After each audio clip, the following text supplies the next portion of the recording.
ಸಂಕಷ್ಟಗಳು ಬಂದಾಗ ಈ ರೀತಿ ಸಮಸ್ಯೆಗಳು ಆದಾಗ ಯಾಕೆ ಎಲ್ಲರೂ ಶಕ್ತಿ ದೇವತೆಗಳ ಮೊರೆ ಹೋಗ್ತಾರೆ ಅಂತ? ಅಂದರೆ ಸಂಕಷ್ಟಗಳು ಅನ್ನೋದು ಪ್ರತಿಯೊಬ್ಬ ಮನುಷ್ಯನಿಗೂ ಅವಾಗವಾಗ ಆವಿರ್ಭವಿಸ್ತಾ ಇರುತ್ತೆ. ಅದರ ಪರಿಹಾರಕ್ಕೆ ಶಕ್ತಿದೇವಿಯನ್ನು ಬಿಟ್ಟರೆ ಬೇರೆ ಇನ್ಯಾರ ಹತ್ರನೂ ಹೋಗೋಕ್ಕಾಗಲ್ಲ. ಆ ಸಮಯದಲ್ಲಿ ದೇವಿಯನ್ನು ಪ್ರಾರ್ಥನೆ ಮಾಡಿ ಅವರು ಏನು ಬೇಡ್ಕೊಂಡ್ರೂ ತಾಯಿ ಅದನ್ನು ನೆರವೇರಿಸ್ತಾಳೆ ಅನ್ನೋ ಒಂದು ಶಕ್ತಿಯನ್ನು, ಒಂದು ನಂಬಿಕೆಯನ್ನು ಅವ್ರು ಇಟ್ಕೊಂಡಿರ್ತಾರೆ. ಆದ್ದರಿಂದ ಆ ನಿಟ್ಟಿನಲ್ಲಿ ಎಲ್ಲರೂ ಬಂದು ದೇವಿಯಲ್ಲಿ ಪ್ರಾರ್ಥನೆ ಮಾಡ್ತಾರೆ. ಸರ್, ನಿನ್ನೆ ಭೀಮನ ಅಮಾವಾಸ್ಯೆ ತುಂಬ ವಿಶೇಷವಾದ ದಿನ. ಸೊ ಎಲ್ಲರೂ ಗಂಡನಿಗೆ ಪೂಜೆ ಮಾಡುವಂಥ ದಿನ. ಸೊ ವಿಜಯಲಕ್ಷ್ಮಿ ಅವರು ಅಂದರೆ ಗಂಡ ಈಗ ದೂರ ಇದ್ದಾರೆ, ಅವರಿಗೆ ಪೂಜೆ ಮಾಡೋದಕ್ಕೆ ಆಗೋದಿಲ್ಲ, ಅದಕ್ಕೆ ಬಂದು ಇಲ್ಲಿ ಅಮ್ಮನವರಿಗೆ ಸಂಕಲ್ಪ ಮಾಡಿದ್ರೆ ಹೇಗೆ ಏನು ಅಂತ, ಗಂಡ ದೂರ ಇದ್ದಾಗ ಈ ರೀತಿ ಬಂದು ದೇವಸ್ಥಾನಗಳಲ್ಲಿ ಪೂಜೆ ಸಲ್ಲಿಸ್ಬೋದಾ ಹೇಗೆ ಅಂತ? ಖಂಡಿತವಾಗ್ಲೂ.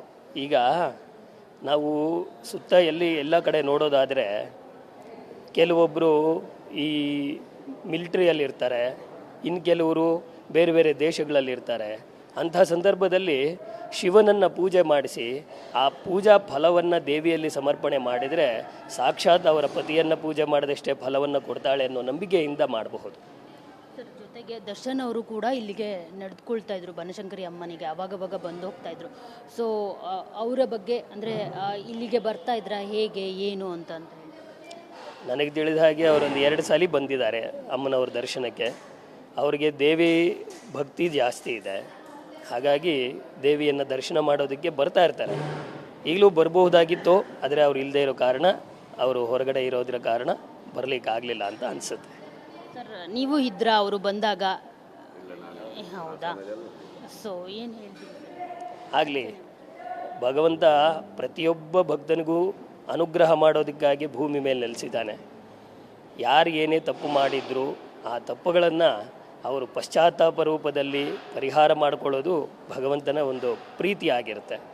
ಆ ರೀತಿಯಲ್ಲಿ ಎಲ್ಲರಿಗೂ ಒಳ್ಳೆಯದಾಗಲಿ ಅಂತ ಬಯಸ್ತೀನಿ. ದರ್ಶನ್ ಅವರ ಹೆಸರಲ್ಲೇ ಅರ್ಚನೆ ಮಾಡಿಸಿದ್ರೆ ಹೇಗೆ ಅಂತ? ಅವರ ಕುಟುಂಬದ ಎಲ್ಲರ ಹೆಸರನ್ನು ಹೇಳಿ ಅರ್ಚನೆ ಮಾಡಿಸಿದ್ರು, ಕುಟುಂಬದವರನ್ನ. ಹಾಗೆ. ಸೊ ನೋಡಿದ್ರಲ್ಲ, ಇದಿಷ್ಟು ರಾಜು ಸ್ವಾಮಿ ಅವರ ಮಾತು. ಏನು ನಿನ್ನೆ ವಿಜಯಲಕ್ಷ್ಮಿ ಅವರು ಬಂದು ಇಲ್ಲಿ ದರ್ಶನ್ ಅವರ ಹೆಸರಲ್ಲಿ ಅರ್ಚನೆಯನ್ನು ಮಾಡಿ ದೇವರಿಗೆ ಸಂಕಲ್ಪವನ್ನು ಮಾಡಿರುವಂಥದ್ದು. ಅಂದರೆ ಆದಷ್ಟು ಬೇಗ ಅವರು ಜೈಲಿನಿಂದ ಆಚೆ ಬರಲಿ ಅಂತ.